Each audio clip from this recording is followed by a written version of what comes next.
How does someone become the GM of an NHL team? Welcome back to Frankly Speaking, presented by Betway. If you're going to place a bet, bet on Betway. 19 plus, please play responsibly.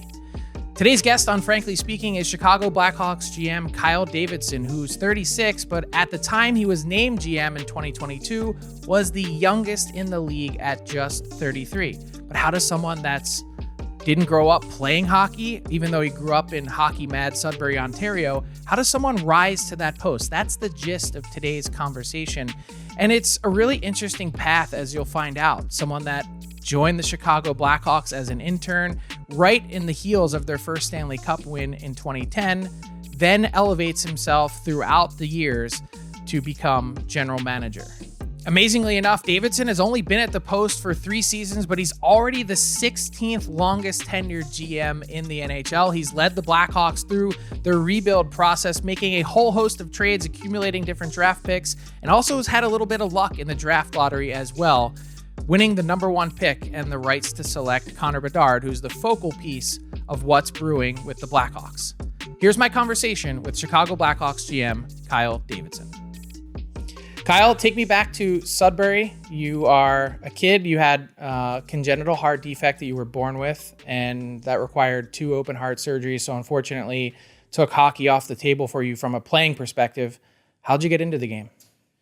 Yeah, well, I was actually born in Canada, Ontario. Okay. So like just out by where the Senators play. And you're right, I was born with a congenital heart defect. And right after birth, within, the first year or so of my life, I had 2 open heart surgeries. I won't put my hockey career on the heart. I think it's being small and bad is probably more the reason for it. But that's right. Yeah. And so, I knew I always loved hockey. I always wanted to be involved in hockey. Obviously played it growing up, was immersed in junior hockey at the time, growing up in Sudbury. And so with the Wolves, and I just always wanted to be part of the game. And so you figure out pretty quickly when you're not going to be a player, and that door closes. And so the next step is, okay, how do I make this work? How do I take that step? And so it started with helping at the junior level first. And then that was kind of the first thing that kicked off my love of working and being part of the hockey industry. So when you kick off working and being part of that industry, take me to your first job, your first task, what someone give you to do? Well, I think one of the first jobs was working as an assistant equipment manager with at the time they're called the Sudbury Northern Wolves, which is the junior A team up in Sudbury. And so I was helping out with sticks and tape and skates. Yes, skates, vacuuming the locker room when the team would go out for practice or games, and just kind of making sure everything was taken care of around the room, and then from there heading into university, I took some time to help out with the Sudbury Wolves, and actually. Nick Foligno was playing with us now. His dad at the time was, I believe, was coach and GM. Mm-hmm. And so Mike allowed me to be part of the draft rooms, and not necessarily a contributing member in the draft rooms. Just observing? Being in there, working the computer, whatever tasks need to be done, but just getting that experience, hearing guys talk about players. And then after that, I was doing through school. I went to Laurentian University in Sudbury. I got an internship with the Ottawa Senators, not in hockey operations, more on the call it youth hockey, amateur hockey side of things. But I was in the Ottawa area, so I would watch some minor midget hockey out there and some of the draft eligible players for the OHL draft. And then when I got in that room the next time, again, not really a contributing member, but I could hear and I have my own thoughts and sort of figure out what was going on in the room at that point, with some understanding of what I thought about some of the players they were talking about too. So when do you think, or did you get to a point where you were comfortable chiming into the conversation? Oh, hey, I saw that kid at some point in midget and he looked like X. I would share those with the scout that they had me going to games with. He was kind of explaining the process on his end, and it was a great experience to understand what he went through to to put a list together to identify players, and then how he ranks them within his own coverage in his own region. And so I would definitely have conversations with him about what I thought, but they were a pretty intact staff that I was not part of, and so I knew my place. I was an observer. I was learning, and so I didn't go down that road in those meetings or the draft room. I was listening and kind of figuring things out from an observer's perspective. So the observing part will probably be a key to the later part of our conversation about the Blackhawks. But huge, yeah. Let's continue with. So now you're in Ottawa. You're finishing up school. Yep. Yeah, fourth year at Laurentian. Okay, but not at all involved in hockey ops. Like none of the Sens front office guys. Nope. They had no idea who you are. Zero. And so then you wrap up with the Sens and you take a job in Rockford. Yeah, I took an internship in Rockford.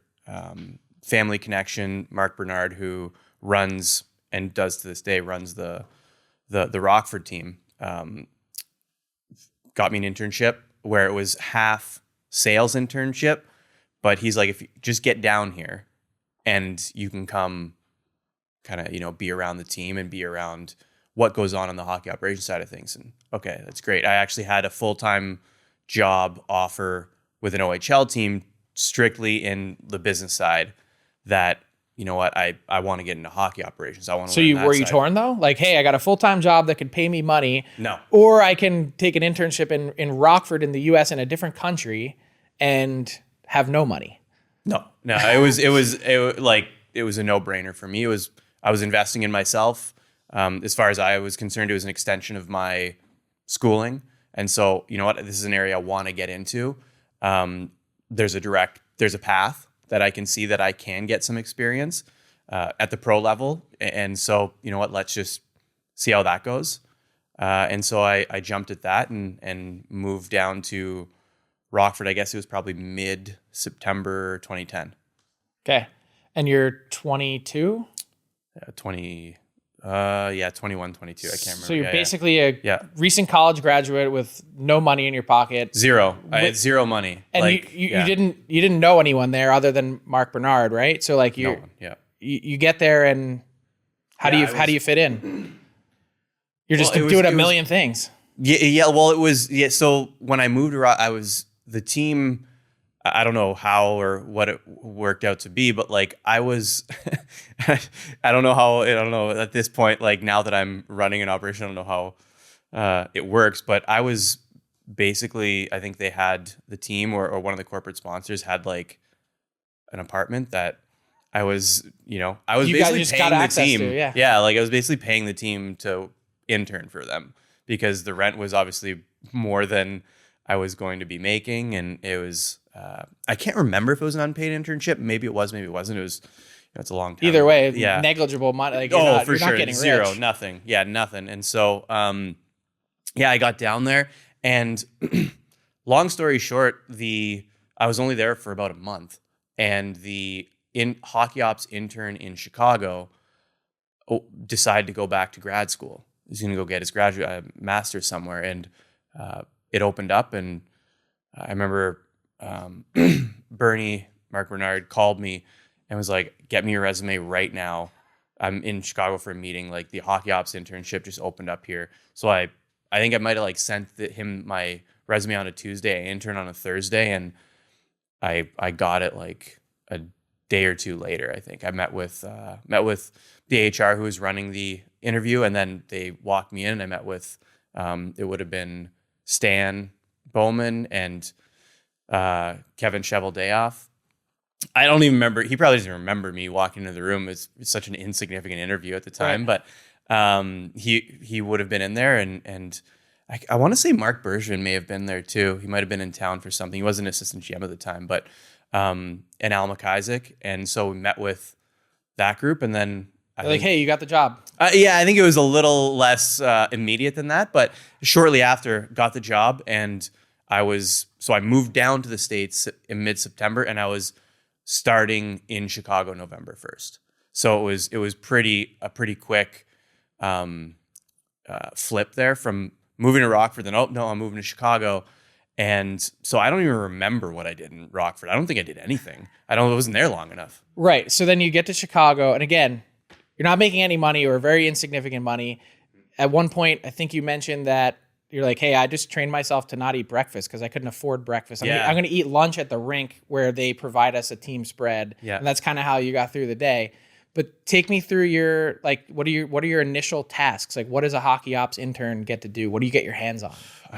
Yeah, I was actually doing more, administrative tasks around. I was landlines at the time. I don't even have a landline at my office anymore, but Stan had a landline at the time. So if his executive assistant didn't answer it, I was answering the phone and just taking messages, letting him know who called, anything in terms of, putting books together for scouting meetings or profiles on player. If we're, signing a guy or trading for a guy or anything like that, just putting informational packets together for probably our president and CEO at the time, just to kind of keep him up to date on what was going on with the different moves we were making. It was just kind of, as things came up, I was doing what was asked of me. There were very, very few people working in the front office at that time. And that's the one change I think the industry has really had is the staff is way bigger. Yeah, the front offices are just so much more complex and so much bigger. And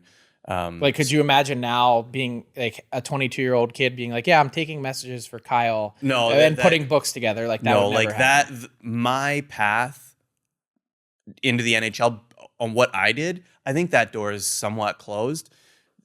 Front offices are just so much bigger now that you're breaking kids' hearts that are listening to this. I know. Well, no, there's other ways that you can get in at the entry level, those entry level positions. But I was the hockey ops intern, and then it was executives. Like there may be one other maybe hockey ops employee at the time that wasn't at the executive level in the office.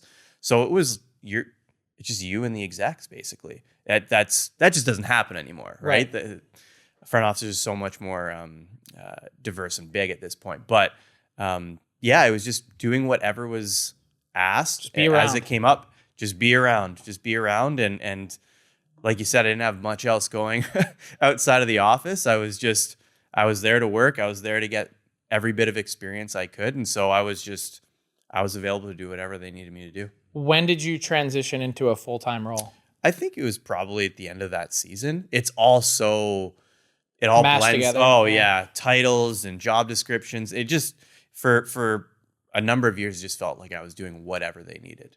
But it kind of feels like that all the way until you're named assistant GM. Like it's like you did maybe like still feels like that. Maybe you did like 8 different things along the way to just whatever is necessary. Whatever they called my name to do, I was going to do it.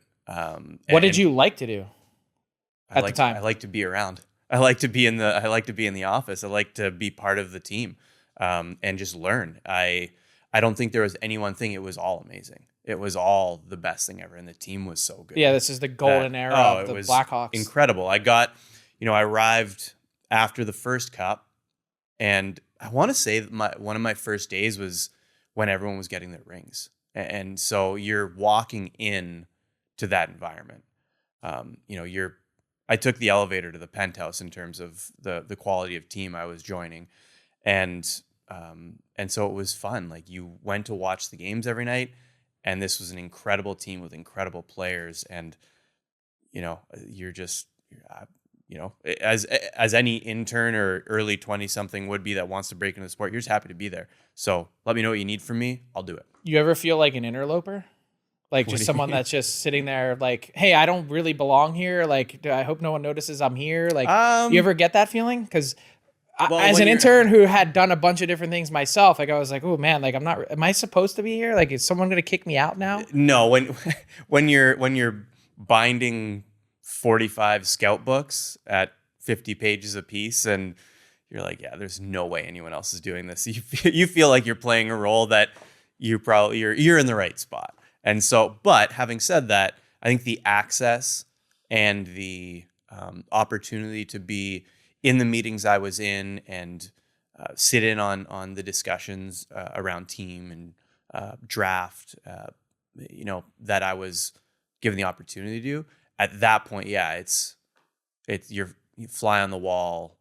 Okay, this is pretty cool. So maybe I framed the question the wrong way. Then maybe it's how much credit goes to the executive staff that was there at the time to say, "Hey, kid, come in here. Like we're just meeting you. We're just getting to know you, but you're welcome here." Totally, and that's Stan Bowman gave me a foot in the door, but he let me walk through the door and shut it behind me, and so I was able to be a part of every meeting I asked, and I asked a lot.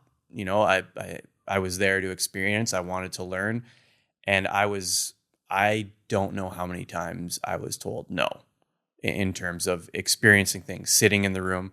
And part of that is also understanding how to operate when you're in those rooms and understanding that you are fortunate and having good feel for, you're in there to learn and there's an operation going on. And that's actually a learned skill. 100%. Even now it's we're in the room and I think we've got a great staff in Chicago and they've all got incredible feel for being in those rooms where, and I don't want them not to participate, but they've got great feel for when to activate in those rooms and when to activate their expertise, or when just to sit and listen and take it all in and then maybe ask questions later. And so, but I've seen along the way the other side where you almost want to cancel the meeting and go to another room and then start it over again, right? Because someone is just interjecting. Because saying, it doesn't work, and it this opinion doesn't really, for sure, it doesn't forward the discussion. It doesn't serve the meeting or the what's going on in that room, and is it hard sometimes now being in the chair where you are helping lead the conversation that you've also been in those shoes? Like it's almost like you want to say to someone after the meeting, like, hey, maybe like, how do you draw? Honestly, it happens so infrequently that I don't need to.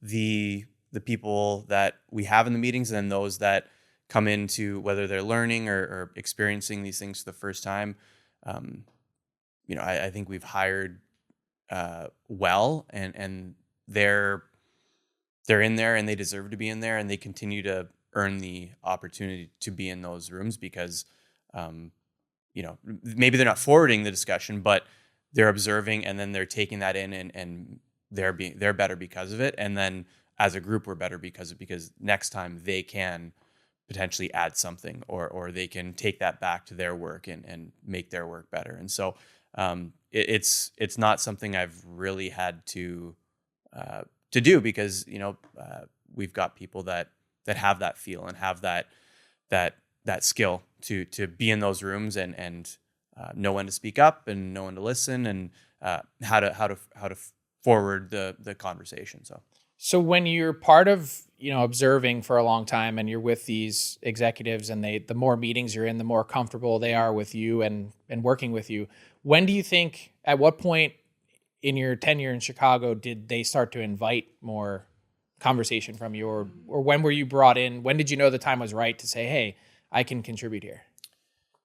Yeah, I'm not too sure when it was, but and what would the subject matter have been? Like what would have been Kyle Davidson's expertise? What would you have been really keying in on in that early time? It was probably more minutia around CBA and contract details, I would say. Probably the first time you get a feel for the fact that, okay, I maybe I am a contributing member of this group was when pretty early on, actually. I think when it was within a year of me being there when Chevy got the job in Winnipeg. It might have been the end of that first season when I was brought on full time, and he was hired in 2011, so that makes sense. Yeah. So it was right before that draft, I think, and so it was likely around then. And when Mark Bergevin was elevated to his vacant assistant GM spot, and I want to say it was Stan in the group just said, Chevy's gonna move on, and we're gonna look to you to pick up some of the slack around some of his job responsibilities. And so it would, that's a pretty good indication of the endorsement of trust, right? And so it's probably through that. I can't think of any one specific instance or meeting or question or something I had to work on. But, when you're asked to do more and that we're going to have you do more, that's a pretty good indication that there's some trust in what you're doing. Mm-hmm. That's the green light that you're looking for. So you mentioned some player, I guess you'd call it evaluation, like that you started doing a while back, watching midget hockey, watching whatever. So there's some player evaluation part of, your sort of game that you're building. There's the cap and CBA stuff that you started working on in Chicago. Was there one part of the game?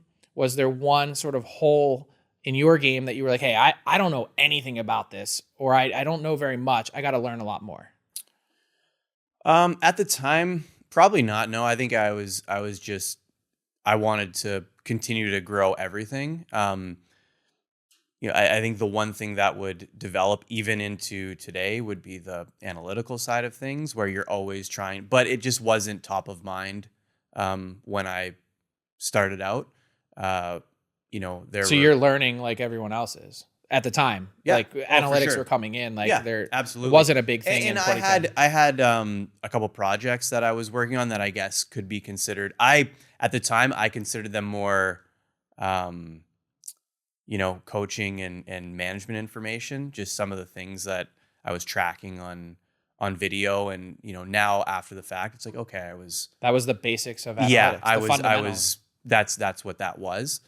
You understand that after the fact, whereas in the moment you're just like, oh, I'm just giving, some information to the coaches and management on, I think it was something like who was playing well with who, it's just some video work on that. And so, but you would be poring over video. Oh yeah. Like hours and hours. Yes. Yeah. Because I think that's probably maybe two misconceptions. If someone was listening to this story, to this part, they'd say CBA and watches, some games and players, maybe helps with scouting, but Kyle Davidson's not poring over video. Or the other misconception might be he came in and was an analytics guy that was helping teach the Hawks. Yeah, no. I certainly wasn't an analytics guy teaching anyone anything. But yeah, no, like, and it was very basic stuff, very basic tracking, but it was laborious.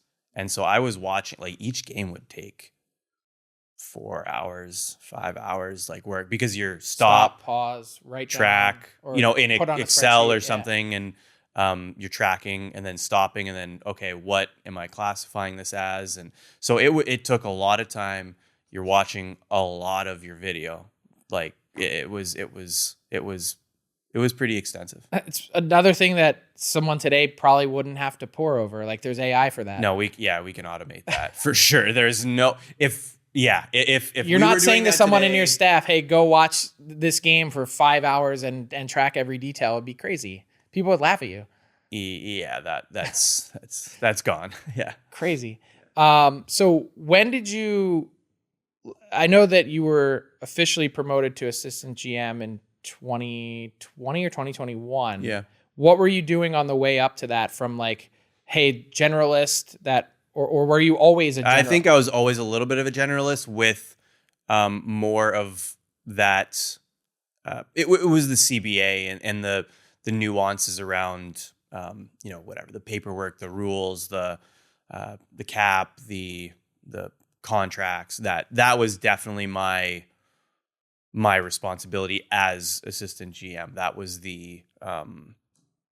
definitely, the area I was advising Stan most on. And then we all know what happened after, in terms of, the scandal and what plays out. Stan ends up moving on. Mm-hmm. You get promoted to interim.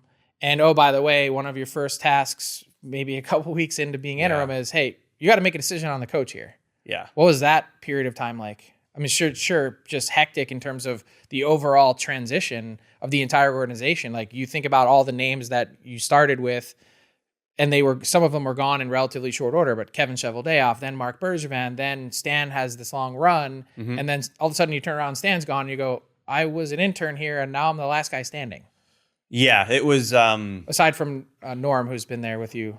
Yeah, and Norm wasn't there at the time either. He was working with the Seattle Kraken when that's right. I was moved to interim GM. And so it was...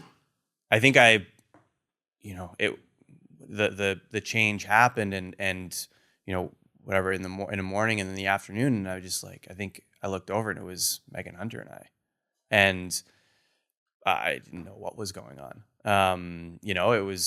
We were coming out of that period of like COVID, and then the turnover happened, and you're just in, I don't call it a whirlwind. You're in an absolute hurricane, and you don't know what way's up. And then the team's really struggling out of the gate, and I've got to make a change.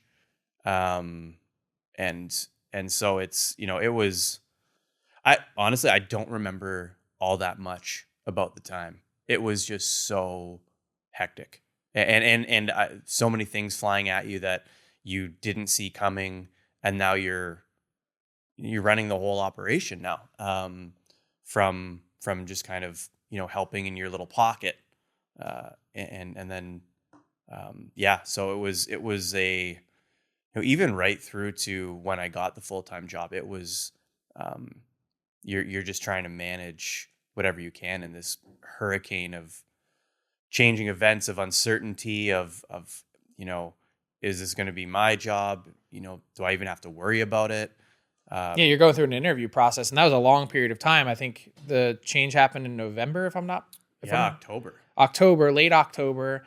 It wasn't until March 1st that you were named the full-time GM. Yeah.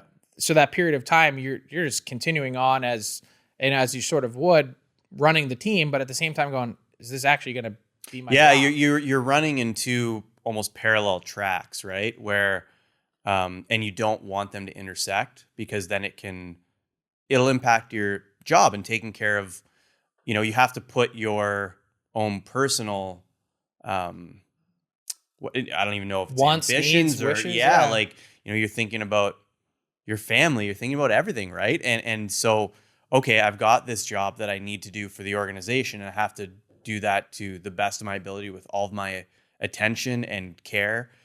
And then you've got the other track, which is I'm interviewing for this job.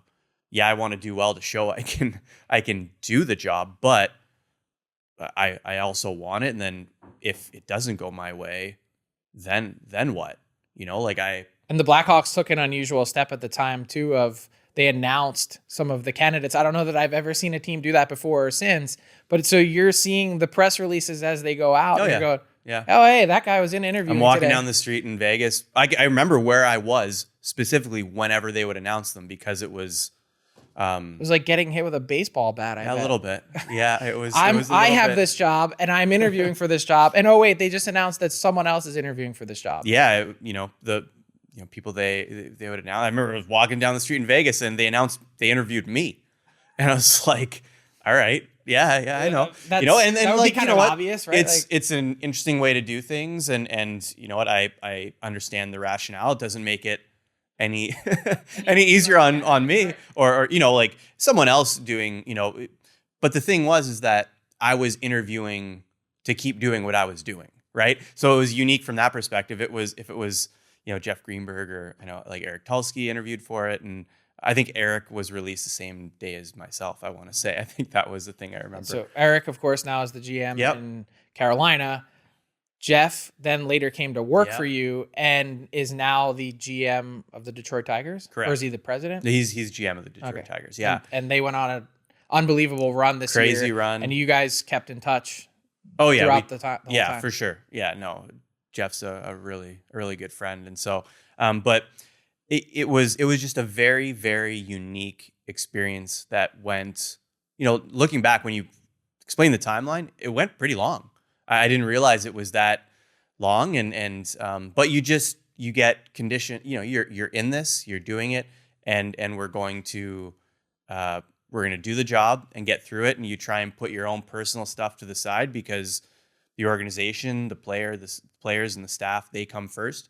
And so you just do the job, and you hope for the best for your own personal ambitions and how you want that to go. But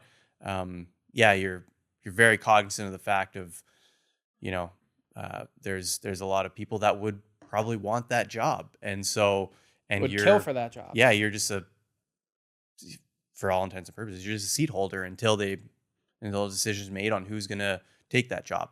And so, it was a unique couple months for sure. Mm-hmm. So you get named March 1st, and then I think maybe a week or 10 days later is your first GM meeting. The deadline yeah. and then the GM meeting. Which one was your first real pinch me moment? Was it the deadline or the GM meeting? Oh, I think it was all just a whirlwind. No, pinch me moment was probably the first draft, I think, because a little bit of a backstory. My first draft was in Montreal, and before graduation out of university, I drove up from Sudbury to Montreal to go to the draft to try and like meet people. Were you like handing out business cards? Not really. I was just trying to like hang out and, a very poor attempt at like trying to network. And I was like, I was told you have to hang out in the lobby of hotels, and right. I didn't see anyone. I failed miserably. And I went down there but I drove myself down there. I paid my own way. I wanted to try and go meet some people and who knows, like, fluke my way into a job by meeting someone in a hotel lobby, I guess. But that was in Montreal. And so I did that when the draft was at the Bell Center. And then my first draft as a GM was at the Bell Center in Montreal. So that was the first real pinch me moment. I think everything up to that point, I was just running on pure, I don't want to say adrenaline because it's a long time to run on adrenaline, but it just feels like everything's coming at you. There's so much going on that, you can't really take it all in. The first time, you sit in a GM meeting. Who does Chicago sit next to? Colorado and Carolina. Okay. Yeah, but like at the time it might have been Joe Sakic. Like you walk in this room and you're like, here's my name tag, Kyle Davidson, and I'm sitting next to for sure. And in a room with all these guys that I watched play and looked up to and now I'm working with and I've got to make calls with and deal with. Yeah, and you definitely have that, and you have that respect, and you respect and appreciate the situation you're in, but you put that to the side too. Like you have to. I don't think you can't go in there as wide-eyed, slack-jawed you kid, have right? to. You're in there for a reason. You're in there to do a job. You're on the same, level and understanding as everyone else in that room. They're all trying to do the same job you are. They're trying to put a team together at different levels of their process, and so you have to put that aside. Having said that, the first time you go into that meeting and you see the Blackhawk logo and your name on it, and it's pretty cool. I bet. Yeah. You mentioned that you drove yourself to Montreal to go to that draft. Was there, like, going home or at any other point, were you ever discouraged? Did you ever think like, hey, maybe I won't find a path in this. Maybe I won't get a job. Well, you know what? I don't know if it was discouraged, but like I sent my resume to every major junior, NHL, AHL, and some ECHL teams when I was in university. And how many responses did you get? I got a handful. Like, stock letters. Like I think Brian Burke was with the Leafs at the time, and you get a letter back and you're all pumped. I actually got a call from Brian Kilray. He called me, Ottawa 67's legendary Hall of Famer. Yep, coach. And he called just to, say thanks for the resume. Appreciate you. I'll talk to our staff. I don't think there's anything available, but that was pretty cool. I got a call from, I can't remember who it was, the Dallas Stars. They called, just, nothing available, but thank you for your interest in us, kind of thing. And so that, I appreciated that. And I remember that now. So, maybe those little things kind of carry for sure. And I do get a lot of, you get a lot of, I don't necessarily see the resumes that are mailed in necessarily. I don't know if people do that anymore, but you get a lot of emails. And so do you follow up? I try to, for sure. I was going to say so we were kind of hoping to pass along some helpful tips to people that want to get into the business, but also might be a reminder for people that are in the business and have positions of power. Respond when you can, because it means something. Oh, it means a lot. And especially when, I'm in ranks and, especially junior ranks and someone may recognize who you are, so you're writing your name down or the team you're with.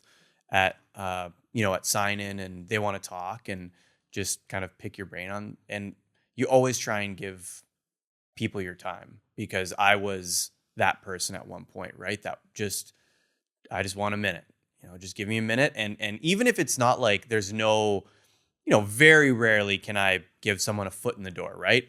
But I can give them some opinion. I can give them some thoughts reinforcing what they're doing, like the fact that you're talking to me and you came up and introduced yourself is good. That's progress. Do that, always be respectful and not, don't, if the game's going on and, someone's working, right. Again, have that feel right.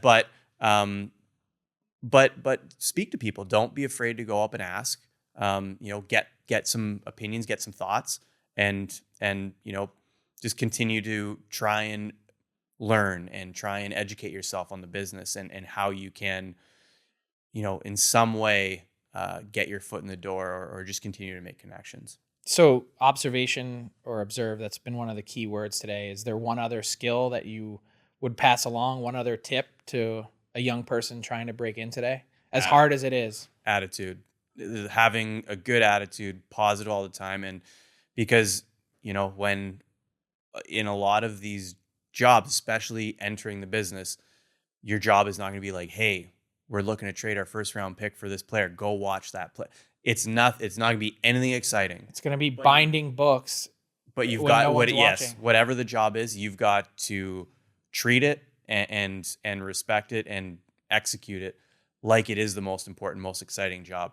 Because if you do that and make your name easier to call the next time around, eventually those tasks that do get more exciting, do get more noteworthy. And eventually, who knows, you're the one making the trade calls or announcing that Connor Bedard is your number one pick. You don't know where that's going to lead. You don't know where making your name easy to call from an executive perspective is going to lead down the road. But if they're not calling your name, you're not advancing. If they're not thinking about you, that you can do a job, you're not advancing.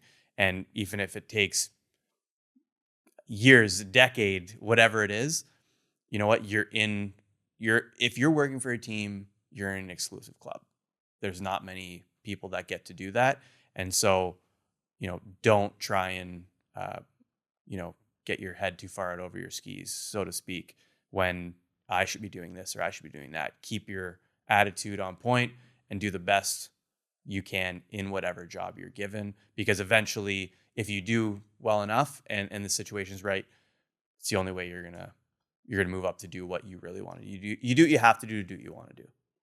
Kyle, you made this easy to have this conversation and break it all down. I really appreciate your time and insight and just working backwards all the way through your career. I'm sure there's tons of people listening that'll find that really helpful. Thanks so much. Thank you. What's up, hockey fans? If you enjoyed that video, then you need to be hitting the subscribe button right here at Daily Faceoff. Exclusive interviews and analysis from our hockey insider Frank Seravalli, fantasy updates from Brock Sagan, and a daily live show at noon Eastern, Monday through Friday. You don't want to miss any of the fantastic content, so hit that subscribe button.